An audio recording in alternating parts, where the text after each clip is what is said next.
you know what? Speaking of that, we'll do them a little out of order then. You bring up Matt Ryan and Julio. Let's talk about that then. They're on the trade block. They're basically there's rumors that are Julio and Matt Ryan after the season could be traded. Should the Falcons be looking to like Matt Ryan? I feel like yes, but it's like Julio. Should they be looking to trade Julio Jones after this year? No, you don't trade Julio Jones. You don't trade that. I mean, Matt Ryan, sure. Julio Jones has still got years left of like insane productivity. I'm not trading that. Like he is the like ultimate wide receiver build. You just wish he was a little healthier. But for what he is, he's fantastic. Keep him out there on that team. He's the perfect guy to have. Matt Ryan, I don't know who's going to pay $40 million for Matt Ryan next year. That's the problem. I don't know what team in their right mind will give that kind of money. And again, Matt Ryan was an MVP in this league. Matt Ryan has a lot of passing accolades, but can he do it on a consistent basis? I don't think so. I think he's hit that Phillip Rivers point in his career where he's found the ravine. You mentioned Phillip Rivers, and that was a team that I thought about where it's like, if the Colts, let's say the Phillip Rivers experiment ends and it doesn't pay off dividends this year, what do the Colts do? Do they go to free agency to try to find their guy, or do they go and like free agency would be like a Ryan Fitzpatrick kind of guy, or do they go, hey, or Dak? Well, Dak is probably going to get franchise tagged again. But like, do they go and trade for a Matt Ryan, and what would they have to give up for a Matt? Like, that's even the thing. What's his value with how old he is? Yeah, the problem is he's old, but he's not like decrepit. Tom Brady. Yeah. He's only 35, right? I think so. Here, let me look it up. Like he's younger than Aaron Rodgers is. Rodgers we expect to play for another 3 years, and he's elite still. Yeah, he's got to play for the Bears, right? Maybe. He's got to come play for the Bears. Matt Ryan is 35. Okay, right. So 35. He's not that old. He's got 3 years left in him, at least, at a decent level. So, I mean, I can't see how it's positive for anyone to trade for $40 million Matt Ryan. Now, if the Falcons eat his contract and let him go, that'd be different, but they'd be idiots to do that because he's better than whatever they can get right now. Yeah, there's, like I've said before, after next season, there's a potential out where they would eat a $26.5 million dead cap hit. Yeah, that ain't worth it. Basically, Matt Ryan to me doesn't become tradable until the last year of his contract, and that's not just because of he's on the last year of its contract. It's because his cap hit or his dead cap hit is $8.6 million. His actual cap goes down to 36.6. So he's still getting paid a lot, but it's like, for me, the Falcons have two options. They either try to trade him this year, next year, and guess what? Nobody wants him. To where I feel like this year, right now, I was kind of doing my first mock draft for the NFL, and the way I had it planned out or had it falling out is, I'll spoil this a little bit, is Justin Fields is available for them. If they draft a Justin Fields, or they're able to draft Fields, have him sit behind Matt Ryan 1 year, maybe do the Ryan Fitzpatrick route, or halfway through the season he replaces Matt Ryan, and then just say, fuck it, we're going to eat the cap hit. We're going to eat the $26 million for 1 year, because we're going to go, like, that's the question I have is, looking to trade Ryan and Jones, is Arthur Blank and the Falcons basically saying and telling the fans, prepare for a rebuild? Oh, 100%. 100%. Prepare for a full rebuild. This team ain't going to be good for a while. Yeah. Well, they're not good right now. And the answer is, in order to get good, we got to burn a little shit down. We can't just run it back, So yeah, I'm 100% good with that. It's just, I don't think you move on from Julio unless you get like a king's ransom. I think it would honestly take like 2 firsts and a second or a third. Like, it's going to take a lot. Just because of the type of talent he has. What's up? Just because of the type of talent that he he's insane. Like, again, when you talk about the best receivers in football, like Nuke has been the most productive one out there. But you got to look at Julio Jones as one of the most productive guys because of his size, his strength, his speed. He just runs different, man. He's just bigger, stronger, faster than most every receiver out there. Like, I think he's probably, I'd say it's D-Hop 1, him 2, and then it's hard to say like OBJ is still up there because he doesn't get used. It's hard to say that Juju's still up there because he's hurt.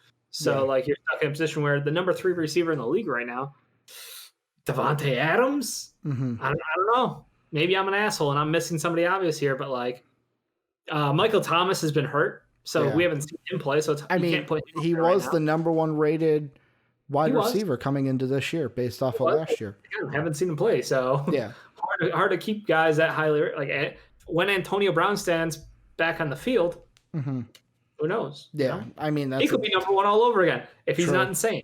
Yeah, if he's not mentally just out of his goddamn gourd with everything. The word gourd. I was thinking the word gourd, but I was like, I hope he doesn't. He did. But so I've got some teams that I'm thinking about, and they're ones that in my mock draft were ones of like, man, if there's one of the wide receivers in the first round, they could really use it. The first one is the Patriots. They have the capital to say, fuck it. Like, we don't need our first round pick. We'll give it to you. We'll give you next year's. We'll give you a fucking second round pick if you want it, because bringing Cam Newton another year, giving him Julio Jones, if that they would be did, deadly. Oh, yeah. Like they're not leave. Like they're one. What if the Colts? Josh McDaniels in New England. Yeah. Give him Julio Jones and Cam Newton. Look at what happened when you gave him Randy Moss. I mean, Moss this, Moss that. Moss I mean, this, he Moss did have that. Tom. He did have Tom Brady as his quarterback. But I mean, the other team is the Colts. They're kind of on the outside to me because what are they going to do at Phillip? And then the other one. No, they need to get a quarterback in the draft. That's my opinion. I don't think that they. But are they going to be able to be in a position to get him? Because, like, it's either then Trey Lance or they get like a Kyle Trask in the second round or something. Yeah, I think a Trey Lance would work out really well for them. That team's defense is so good, and that's why they went after Philip Rivers. And that's why I think this is the year where it's like it's make or break.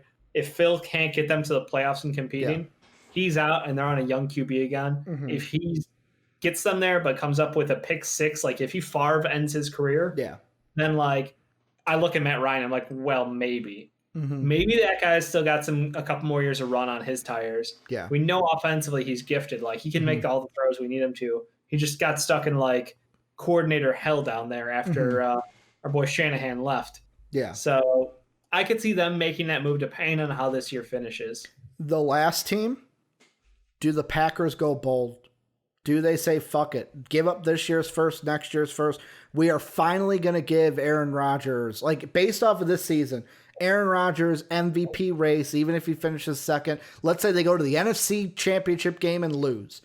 Do the Packers finally go, we really need a wide receiver because of how well we did? Like in my mock, none of the wide receivers were there anymore. The top fucking 5 wide receivers, none of them were there. They're going to lose out.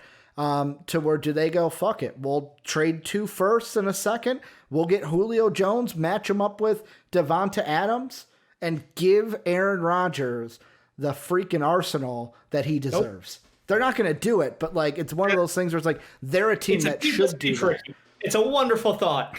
But you know what they did after they just lost out just barely in the NFC Championship game last year? Drifted a quarterback. Drifted up for him. Running back. They traded up for him. Tight end. I like Super Mario though. I like AJ Dillon. I don't have anything against these players. It's not their fault. It's that fucking moron up top. Yeah. Who is making these decisions? Yeah, because like the other teams that need wide receivers, like I don't see the Cardinals. I don't see the Cardinals trading for another wide receiver because I don't think they'll fleece the Falcons like they did. Fitzy I think will retire. Never retires. He's going to play till he's 45.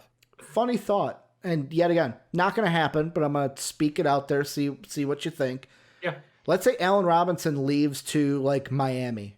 Yeah. Do the Bears look at their pick at 29 and go, we need somebody for Nick Foles to throw to? Would love to. I would absolutely love to go ahead and get a wide receiver who better fits this team. Mm-hmm. The problem is we didn't want to pay Allen Robinson for a long-term deal.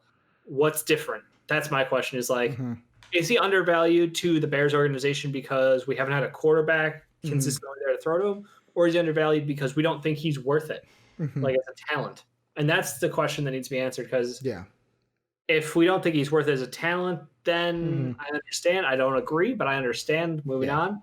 And going after a big name like Julio would be amazing. Trying to land that with a handful of picks. We've made a big splashy deal on the defense to get Mac here. We can make a splashy deal on the offense now that we think Nick Foles is our guy going forward. I'm totally cool with that. I was going to say something else. And I totally forgot what I was going to say. Oh, the only other thing I can think of is, like, do the Dolphins go big and they go, hey, you know what? With that Texan pick we got, we're going to take like a Jamar Chase. And then with our pick, we'll trade that next year's pick and whatever other pick you want, bring in Julio Jones, give Tua, or not a Jamar Chase, I'm thinking of Waddle from Alabama. Basically pair Tua up with his number one wide receiver from last year. Then bring in Julio Jones, and then you also have Devonta Parker, who's not garbage. Don't they still have God, who else they have down there? What was the other wide receiver? It was Parker and I don't think they have who you're talking about, but I'll look it up. Okay. Let's see. Their wide receivers on their depth chart. They have Gesicki at tight end. Yep. Parker, who else? So they got Parker, Preston Williams, who's in his second year. Yeah, Isaiah Ford, Jakeem Grant, Malcolm Perry, Mac Hollins, and then Lynn Bowden Jr. No, those are Preston. the wide receivers. Didn't they draft somebody? Yeah, Preston Wilson was 2019. Williams. Wait, what's his last name? Williams. Yeah. You keep changing his fucking last name on me. Williams. Preston Williams. Thank you. So I don't see them doing that. I mean, I would love it because Tua gets more weapons and why not? But that Dolphins team, I think they need some offensive line help still. I like some of their skill positions, but one wide receiver. They don't need to get bold. They don't need to go from nothing to riches here, Ricky. You don't go get that comfort wide receiver from Bama. I love and then add Julio next to that. I love fantasy booking that way. It screams of the Cleveland Browns. Yeah. Address the needs. Yeah, I mean wide receiver is a need for them. That's why I think that. Need, but you don't have to go out there and get 3 of them. Like that's what I'm saying. Just 2 of them. Again, you don't need to get 2 of them. You can spend that on shit you actually need. Don't be the Browns. That's my answer. Don't be the Browns. Last thing I want to ask you about the Falcons. It's your good buddy Roddy White had something to say, Dave. You know how much you love Roddy White comments. Is this a Roddy White show now? So basically, while he was on the big lead, the other thing they talked about was the Falcons, right? You want to know who he thinks would be the right coach for the Atlanta Falcons? Who? Mike Tomlin. Which in my thought is, what thought does he think that Mike Tomlin is either going to leave or get fired from the Steelers? I mean, he would do a great job, but he's not going anywhere. He's not going to be available. He's not. Like, that's like saying, who'd be a great coach? Bill Belichick. Yeah, He'd fix that team. Bill Belichick would have been the greatest guy. The greatest. It's just dumb. Why is he so dumb, Ricky? I don't know. I had to say it because I knew that you were going to have that reaction, especially after yesterday's comments. Let's say something ignorant here. How many concussions has he had? I don't know. Are we looking at CTE already on Roddy White? I don't know. Is that what's going on? I don't know if he's had any concussions. He's probably had concussions. He's had concussions. He's a football player. They've all had. Yeah, he played football and he played wide receiver back when the rules weren't so strict on that going over the middle shit. Good point. Oh fuck! Who was the other? Roddy White hits now. Who was the other wide? Was he paired up with Julio? Wasn't it before Julio? Was him and someone else with a 1-2 on that team, or am I just thinking of Julio? No, you're right. They had another great. Okay. I know they had fucking Tony Gonzalez, but that's a tight end.